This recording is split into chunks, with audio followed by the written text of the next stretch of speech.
ಹರಪನ ಅಗ್ರಹಾರ ಜೈಲಲ್ಲಿ ಆರೋಪಿ ದರ್ಶನ್ಗೆ ರಾಜಾತಿಥ್ಯ ಸಿಕ್ಕಿತ್ತು.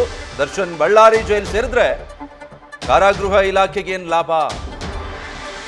ರೇಣುಕಾ ಸ್ವಾಮಿ ಕೊಲೆ ಪ್ರಕರಣದ ಆರೋಪಿ ದರ್ಶನ್ ಫ್ಯಾನ್ಸ್ಗಳಿಗೆ ಏನ್ ಸಮಸ್ಯೆ? ಬಳ್ಳಾರಿ ಜೈಲಲ್ಲಿ ಬೆಂಗಳೂರಿನ ಅಗ್ರಹಾರ ಜೈಲಿನಂತೆ ವ್ಯವಸ್ಥೆ ಇಲ್ಲ. ಪರಪ್ಪನ ಅಗ್ರಹಾರದ ಇದ್ದಾಗೆ ಇಲ್ಲಿಲ್ಲ. ಬಳ್ಳಾರಿಯ ಜೈಲಿನ ವಾತಾವರಣ ಹೇಗಿದೆ? ದರ್ಶನ್ ಅದಕ್ಕೆ ಒಗ್ಗಿಕೊಳ್ತಾರ?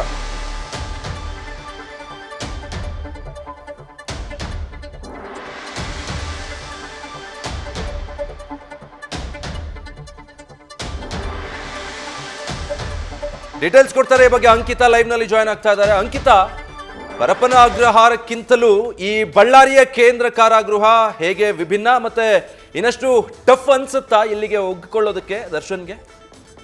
ವಿಜಯ್, ಖಂಡಿತವಾಗ್ಲೂ ರೇಣುಕಾ ಸ್ವಾಮಿ ಕೊಲೆ ಕೇಸ್ಗೆ ಸಂಬಂಧಪಟ್ಟಂತೆ ಈಗಾಗಲೇ ನಟ ದರ್ಶನ್ ಅನ್ನ ಬಳ್ಳಾರಿ ಜೈಲಿಗೆ ಶಿಫ್ಟ್ ಮಾಡಲಾಗಿದೆ. ಆದರೆ ಬೆಂಗಳೂರಿಗೆ ಕಂಪೇರ್ ಮಾಡಿದ್ರೆ ಈಗ ಬಳ್ಳಾರಿಯಲ್ಲಿ ದರ್ಶನ್ಗೆ ಮತ್ತಷ್ಟು ಕಷ್ಟಗಳು ಆಗ್ಬೋದು ಅನ್ನೋ ಒಂದು ಮಾತು ಕೂಡ ಕೇಳಿ ಬರ್ತಾ ಇರುವಂಥದ್ದು. ಅದಕ್ಕೆ ಕಾರಣಗಳನ್ನ ನೋಡ್ತಾ ಹೋದ್ರೆ, ಒಂದು ಪ್ರಮುಖವಾಗಿ ಬಳ್ಳಾರಿ ಜೈಲಿನಲ್ಲಿ ಕೇವಲ ಸೀಮಿತ ವ್ಯವಸ್ಥೆಗಳು ಮಾತ್ರ ಇರುವಂಥದ್ದು.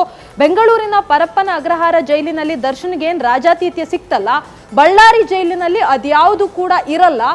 ಜೊತೆಗೆ ಸೆಲೆಬ್ರಿಟಿಗಳು ವಿಸಿಟ್ ಮಾಡುವಂತಹ ಸಂಖ್ಯೆ ಕೂಡ ಕಡಿಮೆ ಆಗ್ಬೋದು ಅಂತ ಹೇಳಿ ಬೆಂಗಳೂರಿನ ಪರಪ್ಪನ ಅಗ್ರಹಾರದಲ್ಲಿ ಇದ್ದಂತಹ ಸಂದರ್ಭದಲ್ಲಿ ಸಾಕಷ್ಟು ಜನ ಬಂದು ಅವರನ್ನ ಭೇಟಿ ಮಾಡಿ ಮಾತನಾಡಿಸ್ಕೊಂಡು ಹೋಗ್ತಾ ಇದ್ರು. ಆದ್ರೆ ಈಗ ಬಳ್ಳಾರಿಗೆ ಶಿಫ್ಟ್ ಆಗ್ತಾ ಆಗಿರೋದ್ರಿಂದ ಸೆಲೆಬ್ರಿಟಿಗಳು ಅಲ್ಲಿಗೆ ಹೋಗೋ ಸಂಖ್ಯೆ ಕಡಿಮೆ ಆಗ್ತಾ ಇರ್ಬೋದು. ಜೊತೆಗೆ ಈಗ ಆಗ್ತಾ ಇರುವಂತಹ ಡೆವಲಪ್ಮೆಂಟ್ಗಳು ಏನಿದೆ, ಆ ಒಂದು ಡೆವಲಪ್ಮೆಂಟ್ ನ ಆಧಾರದ ಮೇಲೆ ಇನ್ನು ದರ್ಶನ್ ಅವರನ್ನ ಭೇಟಿ ಮಾಡೋದು ಬಹು ಸಂಖ್ಯೆಯಲ್ಲಿ ಕಡಿಮೆ ಆಗುವಂತಹ ಸಾಧ್ಯತೆ ಕೂಡ ಇದೆ. ಜೊತೆಗೆ ಕಾರಾಗೃಹದ ಸಿಬ್ಬಂದಿಗಳೇನಿದ್ದಾರೆ ಅವ್ರಿಗೂ ಕೂಡ ಒಂದಷ್ಟು ತಲೆಬಿಸಿ ಕಡಿಮೆ ಆಗ್ಬೋದು, ಜೊತೆಗೆ ಒತ್ತಡಗಳು ಕಡಿಮೆ ಆಗ್ಬೋದು ಅಂತ ಹೇಳಿ ಪರಪ್ಪನ ಅಗ್ರಹಾರದ ಹತ್ರ ದಿನನಿತ್ಯ ಸಾಕಷ್ಟು ಸಂಖ್ಯೆಯಲ್ಲಿ ಅಭಿಮಾನಿಗಳು ಕೂಡ ಬರ್ತಾ ಇದ್ರು. ಜೊತೆಗೆ ಅವರನ್ನ ಅಲ್ಲಿ ಕಂಟ್ರೋಲ್ ಮಾಡೋದೇ ಅಲ್ಲಿನ ಸಿಬ್ಬಂದಿಗಳಿಗೆ ಒಂದು ಸವಾಲಾಗಿತ್ತು. ಆದ್ರೆ ಈಗ ಬಳ್ಳಾರಿಗೆ ಶಿಫ್ಟ್ ಆಗಿರೋದ್ರಿಂದ ಅಲ್ಲಿ ಆ ರೀತಿಯ ಸಮಸ್ಯೆಗಳಾಗೋದು ಸ್ವಲ್ಪ ಮಟ್ಟಿಗೆ ಕಡಿಮೆ ಆಗ್ಬೋದು. ಜೊತೆಗೆ ಬಳ್ಳಾರಿಯ ವ್ಯವಸ್ಥೆಗಳು, ಬಳ್ಳಾರಿ ಜೈಲಿನ ಬಗ್ಗೆ ಅದು ಯಾವ ರೀತಿ ಆಗಿರುತ್ತೆ ಅನ್ನೋದನ್ನ ನಾವೀಗಾಗಲೇ ನೋಡಿದೀವಿ.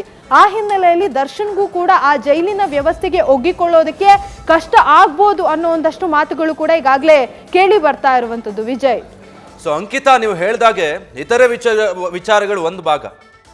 ಜೈಲೊಳಗಡೆ ಏನೇ ರಾಜಾತಿಥ್ಯ ಸಿಕ್ಕಿದ್ರು ಬಿಟ್ರು, ಅಟ್ಲೀಸ್ಟ್ ಬೆಂಗಳೂರಿನ ವೆದರ್ಗೆ ಒಗ್ಗಿಕೊಂಡಿದ್ರು. ಮತ್ತೆ ಇಲ್ಲಿ ಕೆಲವೊಂದಷ್ಟು ವ್ಯವಸ್ಥೆಗಳು ಇದ್ವು. ಅಲ್ಲಿ ವಾತಾವರಣಕ್ಕೆ ಒಗ್ಗಿಕೊಳ್ಳೋದು, ಸುಡು ಬಿಸಿಲಿಗೆ, ಅದರ ಜೊತೆಗೆ ಸೀಮಿತವಾದಂತಹ ವ್ಯವಸ್ಥೆಗಳು ಮಾತ್ರ ಇರೋದು.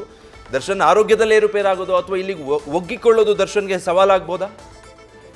ಖಂಡಿತವಾಗ್ಲೂ ವಿಜಯ್. ಯಾಕೆಂತಂದ್ರೆ ಬೆಂಗಳೂರಿನ ಪರಪ್ಪನ ಅಗ್ರಹಾರದಲ್ಲಿ ದರ್ಶನ್ಗೆ ರಾಜಾತಿಥ್ಯ ಸಿಗ್ತಾ ಇತ್ತು ಅಂತ ಹೇಳಿ ಅದಕ್ಕೆ ಪೂರಕವಾದಂತೆ ಒಂದಷ್ಟು ಫೋಟೋಗಳು ಏನು ವೈರಲ್ ಆಯಿತು. ಜೊತೆಗೆ ವಿಡಿಯೋವನ್ನ ನೋಡಿದಂತಹ ಸಂದರ್ಭದಲ್ಲಿ ಅಲ್ಲಿ ಎಷ್ಟು ಸ್ಟ್ರಿಕ್ಟ್ ಆಗಿದೆ ಅನ್ನೋದನ್ನ ನಾವು ಕೂಡ ನೋಡಿದ್ವಿ.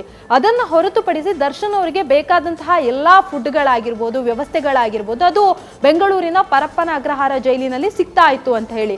ಯಾವಾಗ ಜೈಲಿನ ಅವ್ಯವಸ್ಥೆ ಜೊತೆಗೆ ನಿರ್ಲಕ್ಷ್ಯ ಹೊರಗಡೆ ಬಂತು, ಅಂದ್ರೆ ದರ್ಶನ್ಗೆ ಬೇಕಾದಂತಹ ಫೆಸಿಲಿಟಿ ಅವರು ಕೊಡೋದಕ್ಕೆ ಶುರು ಮಾಡಿದ್ರು, ಅದಾದ ಬಳಿಕ ಸಾಕಷ್ಟು ಜನ ಅಧಿಕಾರಿಗಳು ಕೂಡ ಎಚ್ಚೆತ್ತುಕೊಂಡು ಹಲವಾರು ಜನರನ್ನ ಸಸ್ಪೆಂಡ್ ಮಾಡುವಂತಹ ಕೆಲಸವನ್ನ ಕೂಡ ಮಾಡಿದ್ರು. ಮತ್ತೆ ಕೋರ್ಟ್ ಅನುಮತಿ ಪಡೆದು ಈಗಾಗಲೇ ಬಳ್ಳಾರಿ ಜೈಲಿಗೆ ಶಿಫ್ಟ್ ಮಾಡುವಂತಹ ಕೆಲಸವನ್ನ ಕೂಡ ಮಾಡಿದ್ರು. ಆದ್ರೆ ಈಗ ಅಧಿಕಾರಿಗಳಿಗೆ ಸೂಚನೆಯನ್ನ ಕೂಡ ಕೊಟ್ಟಿದ್ದಾರೆ. ಯಾವುದೇ ಕಾರಣಕ್ಕೂ ನಿರ್ಲಕ್ಷ್ಯ ಆಗಬಾರದು. ಪ್ರತಿಯೊಂದು ಕೂಡ ಅಂದ್ರೆ ದರ್ಶನ್ ಇರುವಂತಹ ಕೊಠಡಿಯಲ್ಲಿ 24 ಗಂಟೆ CCTVಯನ್ನ ಮಾನಿಟರ್ ಮಾಡ್ತಾ ಇರಬೇಕು ಅನ್ನೋ ಸೂಚನೆಯನ್ನ ಕೂಡ ಕೊಟ್ಟಿದ್ದಾರೆ. ನೀವು ಹೇಳಿದ ಹಾಗೆ ಅವರ ದೇಹ ಕೂಡ ಬಳ್ಳಾರಿ ಜೈಲಿನಲ್ಲಿ ಒಗ್ಗಿಕೊಳ್ಳೋದಕ್ಕೆ ಕಷ್ಟ ಆಗ್ಬೋದು. ಯಾಕೆಂತಂದ್ರೆ ಬೆಂಗಳೂರಿಗೂ ಬಳ್ಳಾರಿಗೂ ಸಾಕಷ್ಟು ಡಿಫ್ರೆನ್ಸ್ ಇದೆ. ಅಲ್ಲಿ ರಣ ಬಿಸಿಲು, ಜೊತೆಗೆ ಕೇವಲ ಸೀಮಿತ ವ್ಯವಸ್ಥೆ ಇರೋದ್ರಿಂದ ಅಲ್ಲಿ ಅವರಿಗೆ ಕಷ್ಟ ಆಗಬಹುದು ಅನ್ನೋದ್ರ ಬಗ್ಗೆಯೂ ಕೂಡ ಮಾಹಿತಿ ಸಿಗ್ತಾ ಇರುವಂತದ್ದು. ಇನ್ನೊಂದು ಕಡೆ ಈಗಾಗಲೇ ಜೈಲಿನ ನಿರ್ಲಕ್ಷ್ಯ ಏನ್ ಹೊರಗಡೆ ಬಂತು, ಆ ನಿಟ್ಟಿನಲ್ಲಿ ಅಧಿಕಾರಿಗಳು ಕೂಡ ಸಾಕಷ್ಟು ಭದ್ರತೆ ಜೊತೆಗೆ ಅವ್ರಿಗೂ ಕೂಡ ಕೊಟ್ಟಿರುವಂತಹ ಸೂಚನೆಗಳೇನಿದೆ ಅದನ್ನ ಕಟ್ಟುನಿಟ್ಟಾಗಿ ಪಾಲಿಸಬೇಕಾಗತ್ತೆ. ಈಗಾಗಲೇ ಹಿರಿಯ ಅಧಿಕಾರಿಗಳ ನೇತೃತ್ವದಲ್ಲಿ ವಿಶೇಷ ತಂಡವನ್ನ ತನಿಖೆಗೆ ಅಂತ ಏನ್ ರಚನೆ ಮಾಡಿತ್ತು, ಆ ತಂಡ ಜೊತೆಗೆ ಹೊಸ IGP ಏನಿದ್ರು ಅವರು ಕೂಡ ಒಂದಷ್ಟು ಸೂಚನೆಗಳನ್ನ ಈಗಾಗಲೇ ಕಾರಾಗೃಹದ ಸಿಬ್ಬಂದಿಗಳಿಗೂ ಕೂಡ ಕೊಟ್ಟಿದ್ರು. ಜೊತೆಗೆ ಬಳ್ಳಾರಿಯ ಸಿಬ್ಬಂದಿಗಳೇನಿದ್ದಾರೆ, ಜೈಲಾಧಿಕಾರಿಗಳೇನಿದ್ದಾರೆ, ಅವ್ರಿಗೂ ಕೂಡ ಈಗಾಗಲೇ ಎಲ್ಲಾ ರೀತಿಯ ಸೂಚನೆಗಳನ್ನ ಕೊಟ್ಟಿದ್ದಾರೆ ಅನ್ನೋದ್ರ ಬಗ್ಗೆಯೂ ಕೂಡ ಮಾಹಿತಿ ಸಿಗ್ತಾ ಇದೆ. ಅದನ್ನ ಹೊರತುಪಡಿಸಿ ರಾಜ್ಯದ 8 ಕೇಂದ್ರ ಕಾರಾಗೃಹಗಳೇನಿದೆ ಅದರಲ್ಲಿ ಪ್ರಮುಖವಾದದ್ದು ಬಳ್ಳಾರಿ ಕೇಂದ್ರ ಕಾರಾಗೃಹ ಅಂತ ಕೂಡ ಹೇಳಲಾಗ್ತಾ ಆಗ್ತಾ ಇದೆ. ಯಾಕೆಂತಂದ್ರೆ ಗಲ್ಲುಗಂಬ ಇರುವಂತಹ ಕೇಂದ್ರ ಕಾರಾಗೃಹ ಬಳ್ಳಾರಿ ಕಾರಾಗೃಹ. ಹಾಗಾಗಿ ದರ್ಶನ್ ಈ ಹಿಂದೆ ಶೂಟಿಂಗ್ ಅಂತ ಅಲ್ಲಿ ಹೋಗಿದ್ರು. ಹಾಗಾಗಿ ಅಲ್ಲಿನ ವ್ಯವಸ್ಥೆ ಯಾವ ರೀತಿಯಾಗಿದೆ ಅನ್ನೋದು ಅವರಿಗೆ ಗೊತ್ತಿದೆ. ಹಾಗಾಗಿ ಅವ್ರು ಹೋಗುವಂತಹ ಸಂದರ್ಭದಲ್ಲೂ ಕೂಡ ತನ್ನ ಸಹ ಕೈದಿಗಳೇನಿದ್ದಾರೆ ಅವರ ಬಳಿಯೂ ಕೂಡ ಅಳಲನ್ನ ತೋಡ್ಕೊಂಡ್ರು ಅನ್ನೋದ್ರ ಬಗ್ಗೆ ಕೂಡ ಮಾಹಿತಿ ಸಿಕ್ಕಿದೆ. Vijay, thank you Ankita.